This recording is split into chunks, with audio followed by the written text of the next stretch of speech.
বাংলার মুখ্যমন্ত্রীকে তীব্র আক্রমণে কেন্দ্রীয় স্বরাষ্ট্রমন্ত্রী অমিত শাহ। মমতা বন্দ্যোপাধ্যায়কে হাত জোড় করে বলছে, দয়া করে রাজনীতি করবেন না। এই আইনে একটি ধারা দেখান যেখানে কারো নাগরিকত্ব কেড়ে নেওয়ার সংস্থান রয়েছে। মমতা বন্দ্যোপাধ্যায় হিন্দু মুসলিমদের মধ্যে বিভেদ করার চেষ্টা করছেন। মমতা বন্দ্যোপাধ্যায় হয়তো অনুপ্রবেশকারী এবং শরণার্থীদের মধ্যে পার্থক্য বোঝেন না। বাংলাতেও বিজেপি ক্ষমতায় আসবে এবং অনুপ্রবেশ বন্ধ করবে। নিজেদের অবস্থান স্পষ্ট করে ব্যাখ্যা কেন্দ্রীয় স্বরাষ্ট্রমন্ত্রী।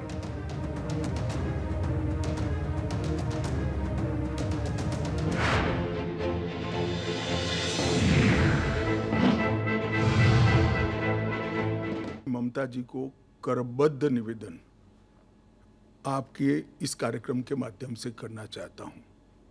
पॉलिटिक्स करने के हजारों मंच है। प्लीज बांग्लादेश से आए हुए बंगाली हिंदुओं का हित मत करिए। आप खुद बंगाली हैं। बांग्लादेश से जो बंगाली हिंदू आए हैं, इनको नागरिकता देने के लिए ये कानून है। ममता जी को मैं खुली चुनौती देता हूं, इस कानून की धारा में से किसी की नागरिकता छीनने की एक धारा वो बता दे सार्वजनिक रूप से। वो खौफ पैदा कर रही है, हिंदू और मुसलमानों के बीच में विवाद कराना चाहती है, अपनी वोट बैंक का कंसोलिडेशन करना चाहती है। ममता जी, इसको मत रोकिए। करने जैसा काम है, घुसपैठ रोकिए। नहीं रोक रही है वो नहीं कर रही, आप हमें कोऑपरेट नहीं कर रही। आसाम में कंप्लीट घुसपैठ रोक गया क्योंकि वहां भारतीय जनता पार्टी का शासन है। किस तादाद तक घुसपैठ हुआ है और कब से हो रहा है? देखिए, इसके अधिकृत आंकड़े जब तक कोऑपरेट न करे, ढूंढना बहुत दिक्कत होती है, क्योंकि कलेक्टर के हाथ में पूरा मसले। और डिटेंशन कैंप की बात, अगर वो दिन दूर नहीं है जी, वो दिन दूर नहीं है कि वहां पर भी भारतीय जनता पार्टी की सरकार आएगी और हम इसको कड़ाई से रोकेंगे। इसीलिए तो आपको चाणक्य कहते हैं पॉलिटिक्स।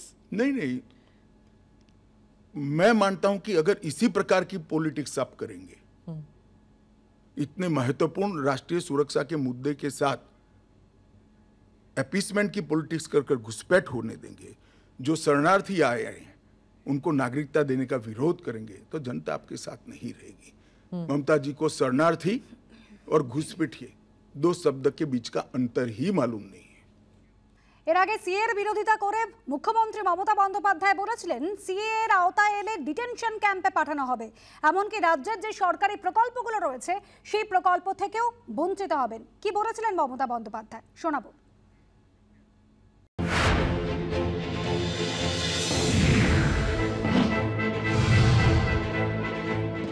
আমি কেয়ার এনআরসি নিয়ে বলবো না, আমি শুধু একথা বলবো, কেয়ার সাথে এনআরসি রিলেশন আছে।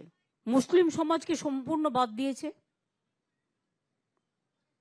যারা ওপার বাংলা থেকে এসছে বা বিভিন্ন জায়গা থেকে এসছে, প্লাস হিন্দু, বুদ্ধিস্ট, জৈন, পারসিক, খ্রিস্টান এই ক্যাতে নিয়ে এসছে। যে রুলস বের করেছে তাতে পরিষ্কার ক্ল্যারিটি নেই। আসামের মুখ্যমন্ত্রীর একটা স্টেটমেন্ট দেখছিলাম, বলেছে যে ক্যাতে কিচ্ছু লাভ হবে না, কিচ্ছু পাবে না। ইলেকশনের আগে এটা একটা ললিপপ, মানুষের মধ্যে বর্ণ বৈষম্য করা। বর্ণ বৈষম্যর ক্যা আমি মানি না। হিন্দুরাও ভুলে যাবেন না, আসামে যখন এনআরসি ক্যা হয়েছিল 19 লাখের মধ্যে 13 লক্ষ হিন্দু বাঙালিও বাদ গিয়েছিল। এটা মাথায় রাখবেন। বিজেপি হিন্দু হিন্দু বলে, ও হিন্দুর তকমা আলাদা, এ আমাদের দুর্গাপূজার হিন্দু নয়। তাই মনে রাখবেন, ক্যা এনআরসি এগুলো আমরা মানব না। বলছে বাবার বার্থ সার্টিফিকেট নিয়ে এসো। আমি আমার বাবা মায়ের জন্মদিন জানি না, তো বার্থ সার্টিফিকেট কোথা থেকে পাবো? আমরা জমিদার নই, আমরা মানুষের পাহারাদার। আপনার অধিকার কেউ কাড়লে, আপনাকে কেউ যদি মনে করে দেশ থেকে বিদায় করবে, কারো ক্ষমতা নেই। আমাদের গায়ের রক্ত থাকতে আমরা এসব করতে দেবো না।